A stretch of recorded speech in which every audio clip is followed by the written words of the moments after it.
तो उतार लिया बेटे सबने?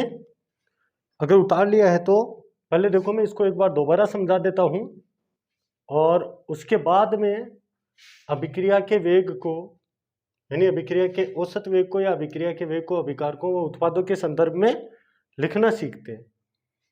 तो देखो अभिक्रिया का औसत वेग जिसे आर एवरेज या वी बार से लिखा जाता है, या तो आर एवरेज से लिखा जाता है या फिर वी बार से लिखा जाता है। अब औसत वेग होता क्या, औसत क्या होता है? दो निश्चित समयांतरालों के बीच की बात होती है, उसी को हम औसत कहते हैं। ठीक है, जैसे औसत चाल क्या है कि जैसे मान लो 1:30 से लेके और 1:50 के बीच में किसी आदमी की या फिर किसी गाड़ी की यानी कार की चाल क्या थी, इसी को तो हम क्या कहते हैं, औसत। वैसे ही अभिक्रिया का वेग भी क्या होता है, औसत होता है।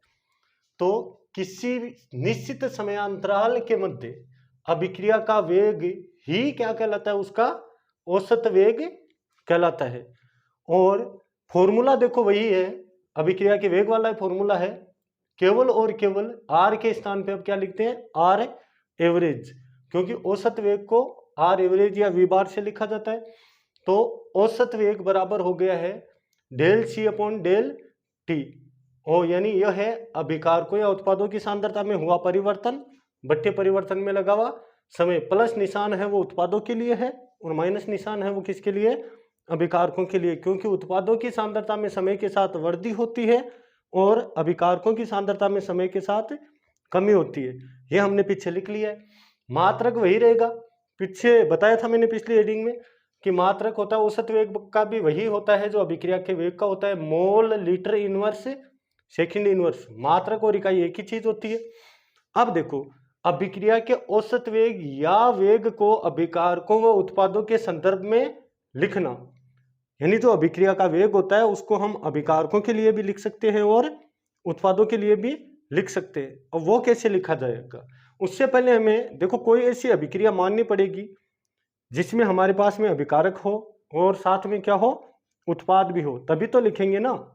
अरे हमारे पास अभिकारक या उत्पाद ही नहीं है तो हम अभिक्रिया के औसत वेग को या वेग को अभिकारकों या उत्पादों के लिए लिख कैसे देंगे।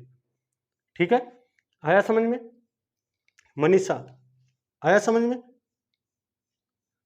हाँ समझ में आ जाना चाहिए, क्योंकि रटाफिकेशन इज गड़बड़ेशन ऑन एग्जामिनेशन।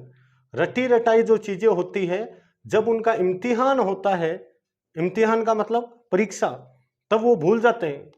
जैसे होता है ना, कई बच्चे बोलते हैं कि सर हम घर से याद करके आते हैं, टेस्ट देते हैं, कुछ याद नहीं आता है। वो उन्हीं बच्चों के साथ होता है जो टॉपिकों को रटते हैं। समझी हुई चीज को आदमी नहीं भूलता है। ठीक है, तो ध्यान दो, अभिक्रिया के औसत वेग को अभिकारकों या उत्पादों के लिए लिखना है, के संदर्भ में लिखना है।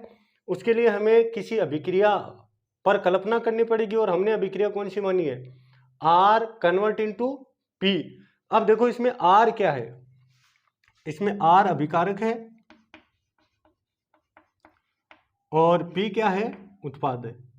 उतार तो लिया है ना सब बच्चों ने, क्योंकि अब इसमें बीच बीच में चेंज होते जाएंगे। आर अभिकारक है और पी क्या है, उत्पाद है। माना T1 समय पर अभिकारकों की सांद्रता कितनी है, R1 है। जब समय T1 था तब अभिकारकों की सांद्रता कितनी थी, R1 थी। और जब समय T2 हो गया तो अभिकारकों की सांद्रता कितनी हो गई, R2। घटकर की बढ़कर, घटकर, क्योंकि अभिकारकों की सांद्रता समय के साथ क्या होती है, घटती है। यानी T1 समय पर R1 थी, वो घटकर T2 समय पर कितनी हो गई है, R2 हो गई है। T1 समय पर उत्पादों की सांद्रता P1 थी, तो T2 समय पर उत्पादों की सांद्रता कितनी हो गई है, P2 हो गई है। तो ये तो है कि किसी अभिक्रिया के औसत वेग को अगर हम अभिकारकों या उत्पादों के संदर्भ में लिखना चाहें तो हमें पहले कोई एक अभिक्रिया माननी पड़ेगी। अब देखो आगे हम देखते हैं कि अभिक्रिया के वेग को किस प्रकार अभिकारकों और उत्पादों के संदर्भ में लिखा जा सकता है।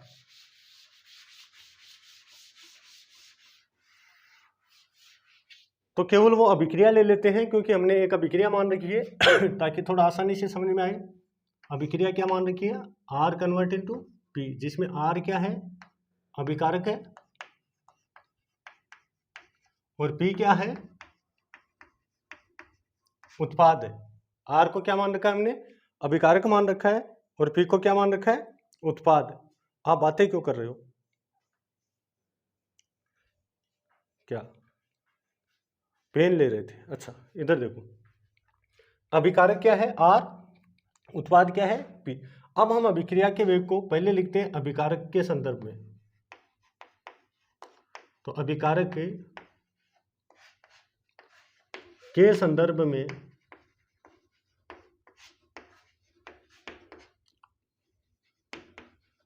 अभिक्रिया का वेग या औसत वेग, दोनों को एक ही प्रकार से लिखा जाता है, औसत वेग। देखो आगे आगे टॉपिक खुलता जाएगा।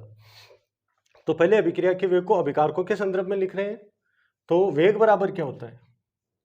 सांद्रता में हुआ परिवर्तन बता परिवर्तन में लगा हुआ समय। तो आर एवरेज बराबर अभिकारकों की सांद्रता में हुआ परिवर्तन। अब अभिकारक को क्या माना आपने? आर मान रखा है ना, तो आर की सांद्रता में हुआ परिवर्तन अपॉन परिवर्तन में लगा हुआ समय, तो डेल टी। और अभिकारक के लिए लिख रहे हैं तो सूत्र में क्या चलेगा साथ? माइनस। ये तो पिछली हेडिंग में आ गए, ठीक है, क्योंकि अभिकारकों की सांद्रता में समय के साथ क्या होती है? कमी होती है। तो आर एवरेज बराबर, इसको बेटे लिखा जा सकता है आर की सांद्रता। देखो आर की सांद्रता, ये कोष्टक किसको दर्शाता है? की सांद्रता को। तो आर की सांद्रता, अब आर कौन सा? R2 की सांद्रता माइनस R1 की सांद्रता, अभी लिखा है ना R2 और R1 वही है, अपॉन समयांतराल कितना है? T2 माइनस T1, और सूत्र में साथ में क्या चल रहा है? माइनस। देखो इस चीज को समझने के लिए हम इसके लिए सांद्रता समय आरेख खींचते हैं, अभिकारकों के संदर्भ में सांद्रता समय आरेख खींचते हैं। तो यहां हेडिंग डाल लेते हैं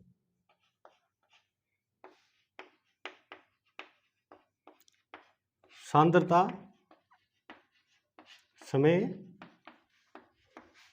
आरेख, क्योंकि इस चीज को सांद्रता समय आरेख से R2 R1 T2 T1 को सांद्रता समय आरेख की सहायता से ही समझा जा सकता है। मैं सांद्रता समय आरेख यहां बना रहा हूं। देखो कोई भी आरेख खींचने के लिए हमें दो अक्षों पर कल्पना करनी पड़ेगी, दो अक्ष मानने पड़ेंगे। तो इसको मान लेता हूं मैं x अक्ष और इसको मान लेते हैं y अक्ष, और यहां समय है। x अक्ष पे क्या रख लिया हमने? समय, तो t है और t इधर बढ़ रहा है, और y अक्ष पे हमने रखी है सांद्रता। क्या रखी है? सांद्रता। सांद्रता को हम किससे लिख रहे हैं? R से, और वो बॉटम टू टॉप बढ़ रही है, नीचे से ऊपर की ओर बढ़ रही है। अब देखो जब समय बराबर 0 होता है, t बराबर कितना होता है? 0 होता है, जब अभिक्रिया शुरू ही नहीं हुई है, तो अभिकारकों की सांद्रता मैक्सिमम थी, अधिकतम थी। तो t बराबर 0 होने पर मान लिया अभिकारकों की सांद्रता कितनी थी? अधिकतम थी। अब जैसे जैसे समय बीतेगा वैसे वैसे अभिकारकों की सांद्रता डिक्रीज होगी, सांद्रता में क्या आएगी? कमी आएगी। अब सवाल ये उठता है कि सांद्रता में कमी आएगी तो आरेख डिक्रीज होगा, लेकिन आरेख कौन से तरीके से? एक तो ऐसे हो सकता है आरेख सीधा डिक्रीज हो सकता है, और एक आरेख यूं भी आ सकता है, वलयाकार आरेख भी बन सकता है। तो कौन सा? उसके लिए देखो किसी भी अभिक्रिया का संपन्न होना, आगे इस पाठ में पढ़ेंगे कि कोई भी अभिक्रिया संपन्न होती है तो वो अभिक्रिया के टक्कर सिद्धांत से संपन्न होती है। कौन से सिद्धांत से? टक्कर सिद्धांत से। अब ये सिद्धांत क्या कहता है कि कोई भी अभिक्रिया होती है उसमें अभिकारकों को ये सिद्धांत क्या मान के चलता है? एक ठोस गोला मान के चलता है। और ये सिद्धांत कहता है कि कोई भी अभिक्रिया तभी संपन्न हो सकती है जब अभिकारकों के मध्य प्रभावी टक्कर हो। ध्यान से सुनना, अभिकारकों के मध्य कौन सी टक्कर हो? प्रभावी टक्कर हो। बाकी देखो डिटेल में इसकी बातें आगे करेंगे। इसका मतलब प्रभावी टक्कर है तो साथ में अप्रभावी टक्कर भी रही होगी, अप्रभावी टक्कर। पहले इस प्रभावी और अप्रभावी टक्कर को समझ लेते हैं। वे टक्करें, अभिकारकों के मध्य होने वाली वे टक्करें जिनके परिणाम स्वरूप उत्पाद बनते हैं, उन टक्करों को प्रभावी टक्कर कहते हैं। जबकि वे टकरे जिनके परिणाम स्वरूप उत्पाद नहीं बनते, मतलब टक्कर तो हो जाती है लेकिन अभिकारक किसमें नहीं बदलते, उत्पादों में नहीं बदलते, ऐसी टक्करों को क्या कहा जाता है, अप्रभावी टक्करें कहा जाता है। अब सोचो आप, जैसे आप क्लास में 50 बच्चे बैठे हो और मैं ऐसे कहूं आपसे कि दो बच्चों का आपस में सर टकराना, सर टकरा के सर से सर फूटना,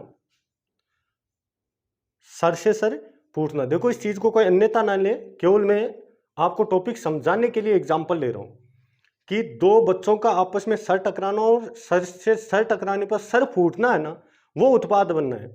तो जब आप 50 बच्चे बैठे हो तो टकरे होने की संभावनाएं सबसे ज्यादा है, सर फूटने की संभावनाएं क्या है, सबसे ज्यादा है। अब जस्ट इमेजिन कि आप में से मान लो 40 बच्चों के सर फूट गए, मतलब उनके बीच में प्रभावी टकरे होगी।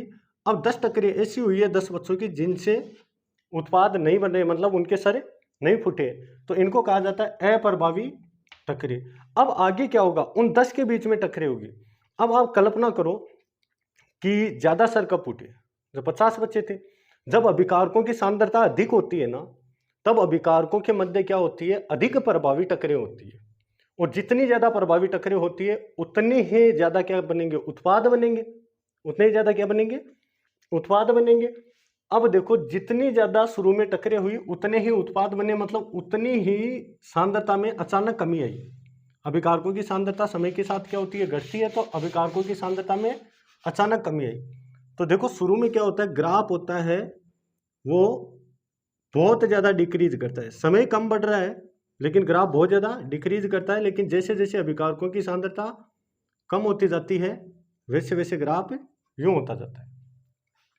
क्यों, क्योंकि अब क्या होता है, समय बहुत ज्यादा बढ़ने लग गया है जबकि सांद्रता में परिवर्तन बहुत कम हो रहा है, क्योंकि प्रभावी टक्करों की संख्या में क्या आ गई है, कमी आ गई है। ऐसे अब माना T1 समय, यहां से यहां 0 से लेके मान लो यहाँ 2 मिनट 4 मिनट जो भी समय है उसको मैं मान लेता हूं T1। तो T1 समय पर अभिकारकों की सांद्रता कितनी थी, R1 अभिकारकों की सांद्रता R1। और मैं मान लूं T2 समय, क्योंकि दो समय अंतरालों के बीच में अभिक्रिया का वेग देखना है ना, तो T2 समय पर अभिकारकों की सांद्रता कितनी थी, R2 कितनी थी, R2। अब देखो ये जो परिवर्तन हुआ है ना, ये परिवर्तन, ये समय परिवर्तन है, मतलब ये वैल्यू है डेल टी की, और ये जो परिवर्तन हुआ है वो क्या है, डेल आर। ठीक है, तो डेल आर की वैल्यू या तो आएगी R2 माइनस R1 या आएगी R1 माइनस R2।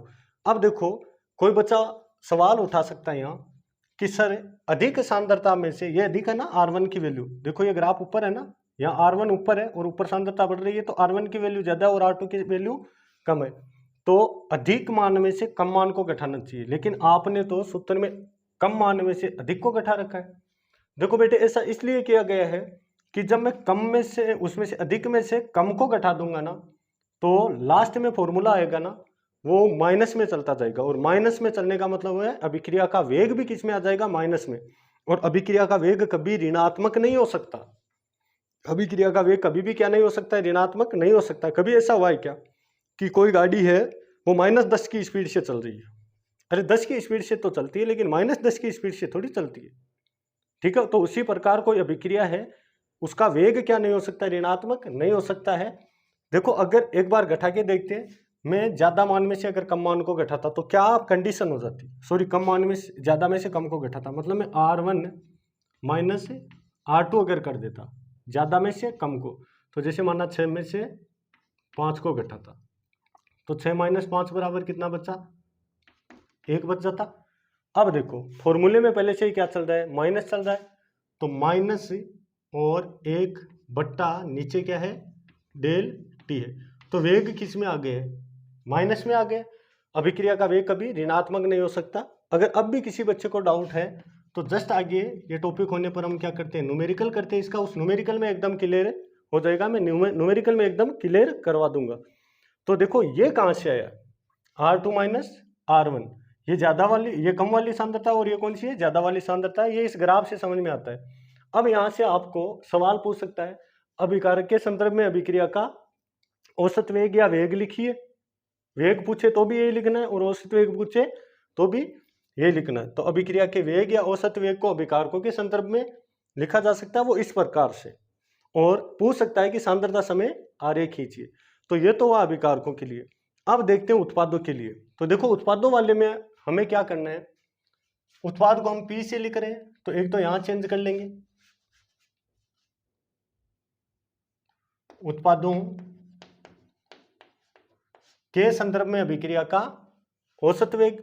अब आर एवरेज तो आर एवरेज ही रहेगा, लेकिन ये अभिकारक, अब उत्पाद कौन है, P है, तो यहां हम क्या कर देंगे P, और ये माइनस का निशान हट जाएगा। क्यों? क्योंकि उत्पादों की सांद्रता में तो समय के साथ में वृद्धि होती है, तो उसमें तो निशान किसका लगता है, प्लस का लगता है। अब ये R2 है, इसके स्थान पे क्या हो जाएगा, P2 हो जाएगा, और R1 के स्थान पे क्या हो जाएगा, P1 हो जाएगा, बाकी सेम ही रहेगा। जब हम सांद्रता समय आरेख खींचेंगे, जब हम सांद्रता समय आरेख खींचेंगे तो देखो जिस हिसाब से आरेख डिक्रीज हुआ है उसी हिसाब से आरेख क्या होना चाहिए, इंक्रीज होना चाहिए। तो यहां खींच लेते हैं आरेख, सांद्रता समय आरेख।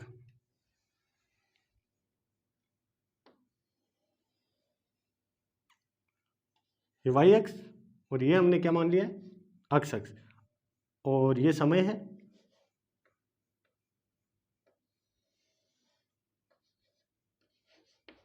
और ये सांद्रता। अब सांद्रता को किससे लिखेंगे, P से, और वो इधर इंक्रीज हो रही है। तो देखो जब समय बराबर 0 होगा, 0 होने का मतलब होता है अभिक्रिया शुरू नहीं हुई है। तो जब अभिक्रिया शुरू नहीं होती है तो अभिकारकों की सांद्रता क्या होती है, 0 होती है। ठीक है, तो अभिक्रिया शुरू नहीं हुई तो अभिकारकों की सांद्रता 0। अब देखो शुरू में अभिकारकों की सांद्रता तेजी से बढ़ेगी, क्यों, क्योंकि तेजी से उत्पादों की सांद्रता 0 होती है। उत्पादों की सांद्रता क्या होती है, 0 होती है। किस समय, जब अभिक्रिया शुरू नहीं होती है। I want to be really sorry. जब देखो होता क्या है, स्टार्टिंग में अभिकारकों की सांद्रता क्या हुई, अचानक डिक्रीज हुई, तो उसी अनुपात में तो क्या होना चाहिए, उत्पादों की सांद्रता बढ़नी चाहिए। तो शुरू में वो अचानक बढ़ती है और उसके बाद में धीरे धीरे कम बढ़ना शुरू हो जाती है, क्योंकि अभिकारकों से तो क्या बनेंगे, उत्पाद। अब बस वैसे ही करना है, ये T1 समय मान लूं, तो यहाँ उत्पादों की सांद्रता कितनी है, उत्पाद यानी P की सांद्रता P1, और इसको मान लूं मैं T2 समय, तो T2 समय पर उत्पादों की सांद्रता P2 हो गई है। ठीक है, तो ये तो हो गया है डेल T, और ये हो गया है डेल P, और इसको हम लिख देंगे R2 से। देखो अब इस फॉर्मूले में तो कोई दिक्कत ही नहीं है ना, क्योंकि यहाँ तो हम ज़्यादा वाले मान से कम वाला घटाएंगे, ज़्यादा वाले मान से कौन सा घटाएंगे, कम वाला। तो P2 माइनस P1, क्योंकि इसमें तो माइनस चल ही नहीं रहा है साथ, तो P2 माइनस P1 और T2 माइनस T1। आ गया समझ में सबको, चलो ठीक है। अगर समझ में आ गया तो देखो अब मैं वापस इसको पहले कर देता हूँ अभिकारकों के लिए, क्योंकि ये अभिकारकों के लिए उतारा नहीं है ना आपने, तो ये अभिकारकों के लिए हो गया।